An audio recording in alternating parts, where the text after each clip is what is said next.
หน้า304ตั้งแต่อุมัตตโกติยักขุมัตตโกวาปิตุมัตตโกวาโยโกจิวิปริตสัญโยเป็นต้นไป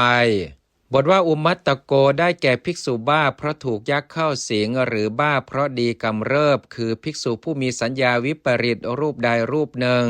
ภิกษุบ้านั้นถ้าบอกลาวงเล็บสิกขาไซสิกขาย่อมไม่เป็นอันบอกลาบทว่าอุมัตตกัสสะได้แก่ภิกษุบ้าเช่นนั้นเหมือนกันจริงอยู่ถ้าปกตตภิกษุบอกลาสิกขาในสำนักของภิกษุบ้าเช่นนั้นไซภิกษุบ้าไม่เข้าใจสิกขาย่อมไม่เป็นอันบอกลา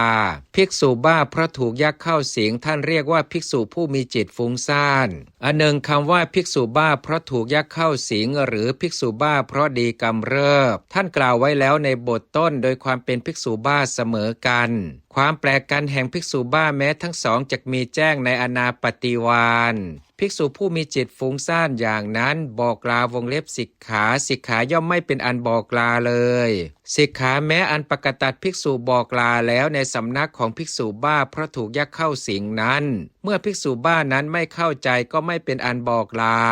บทว่าเวทนัตโตได้แก่ภิกษุผู้อันทุกขเวทนาที่มีกำลังถูกต้องแล้วคือผู้ถูกความสลบสลายครอบงำแล้ว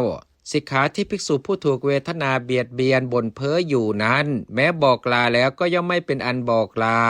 สิกขาแม้อันภิกษุบอกลาแล้วในสำนักของภิกษุผู้ถูกเวทนาครอบงำนั้นเมื่อภิกษุผู้ถูกเวทนาครอบงำนั้นไม่เข้าใจก็ไม่เป็นอันบอกลา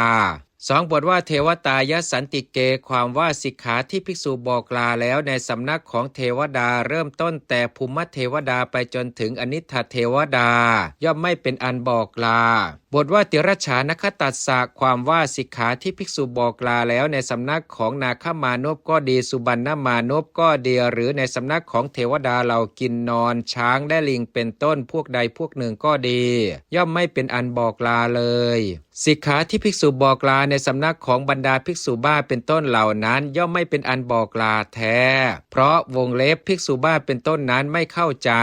ที่บอกลาในสำนักของเทวดาก็ย่อมไม่เป็นอันบอกลาวงเล็บเหมือนกันเพราะวงเล็บเทวดารู้เรื่องเร็วเกินไป